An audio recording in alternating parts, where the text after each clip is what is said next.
In today's video, I am going to be breaking down Scottie Barnes versus Cade Cunningham. These are two amazing draft picks this year, and one of which, Cade Cunningham, hasn't been playing the greatest. However, Scottie Barnes has been killing it. So let's get down and let's see who is actually better.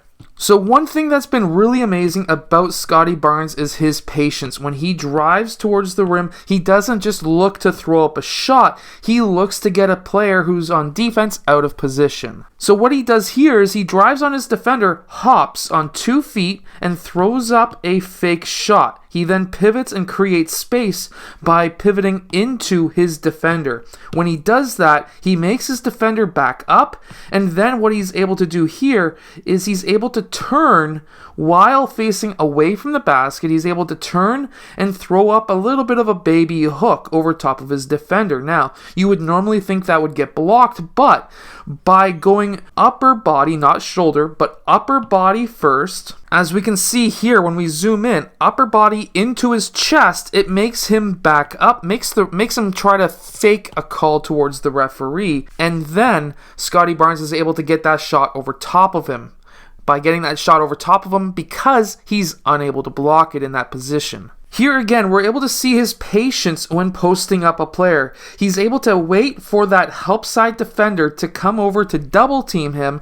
He then goes the opposite direction as to where that help defender comes, and then he does a quick left-right jump hop towards the middle of the key. When he does this, he's able to throw up that floater, and he's able to make that shot. This was only made possible because he was patient, and he did a quick hop off his right foot, and then he went left-right afterwards. This gives him momentum towards the basket, and because of that, he's able to get that shot up quick. Now, in this next clip, Scottie Barnes is in the high post, and he's looking for a pass. The Raptors swing that ball around the perimeter, and they're able to get that pass into that high post. When he gets that ball into the high post, he doesn't just try to force up a shot, even though there's only 7 seconds left on the shot clock. He understands time management. He attacks his defender. He does a quick pullback to see what his defender's about to do to get that defender's momentum towards him. And then when he does that, he attacks that top foot of that defender. He then attacks the middle of the key, left, right, and then he's able to throw up that floater in front of his defender, and he has enough strength to do so with his strong arm, which is on the defender's side, and he gets contact. No foul was called, however, and he was able to do that and make that basket with 3.8 seconds left on the clock. He has a very high basketball IQ, and he is very patient on offense. Scottie Barnes is also a fantastic defender. Here, we have OG and Scottie essentially trapping that player along the sidelines, and Scottie with his long arms was able to get that interception and then later on fouled. And the reason for the foul was because he was basically attacking their net and their defense wasn't back yet. By attacking quick off of a steal, you're going to have mismatches and, of course, a defense that's not set yet, so you could score at will unless you get fouled. He's also willing to play help defense and help out shorter players on his team deal with taller players and come in and play essentially on the help side and block their shots.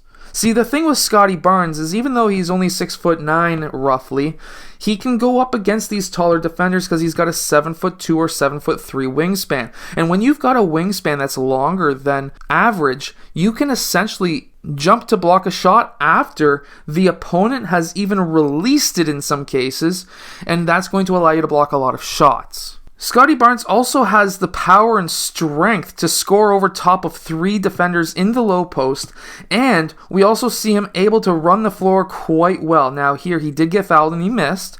However, a lot of young players don't go sprinting up the court after a transition or after a defensive transition, and here we're able to see that he's able to capitalize. Even though he missed his shot, he did get 2 free throws. Now a similar aspect between Scottie Barnes and Cade Cunningham is after he gets that rebound, he'll run the floor quick.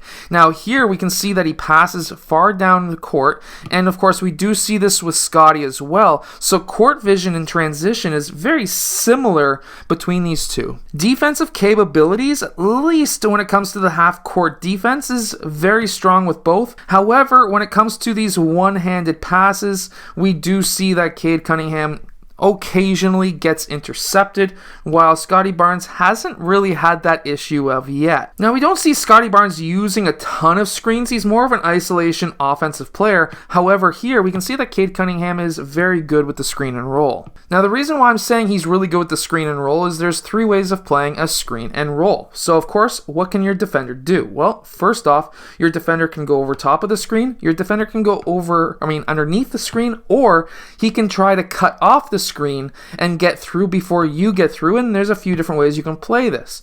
If your defender is going to go over top, then you attack the rim, you curl right behind that screen, and that's what we see here.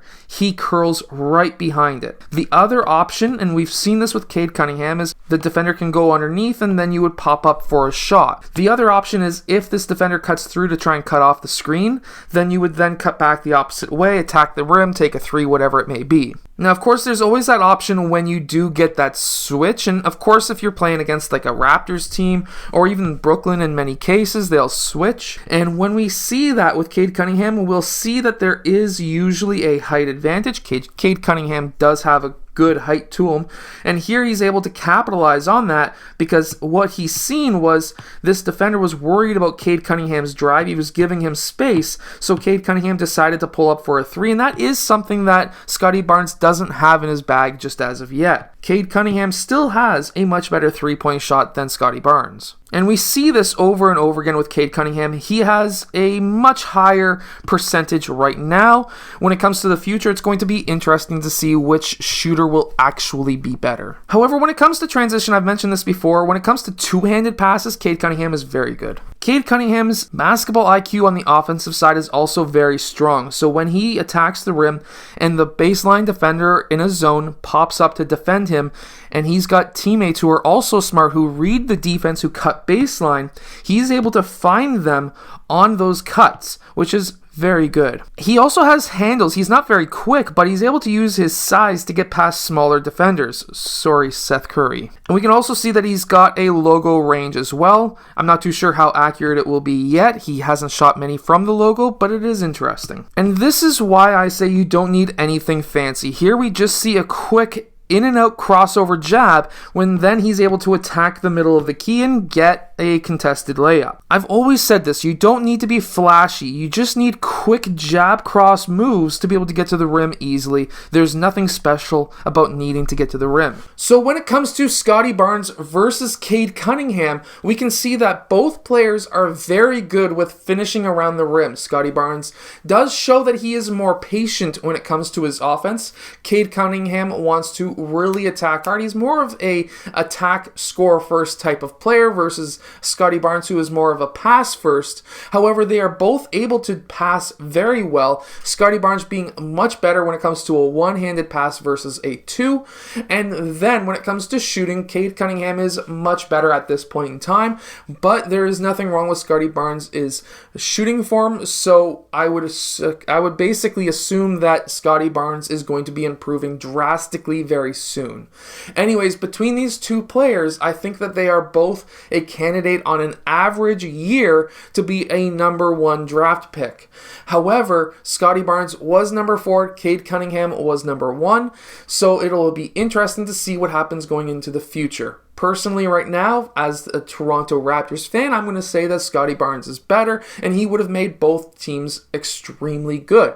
But Cade Cunningham in the other option, if Cade Cunningham was drafted by the Raptors, he would still be an impact player, so it's just interesting to kind of compare these two. I hope that you've enjoyed.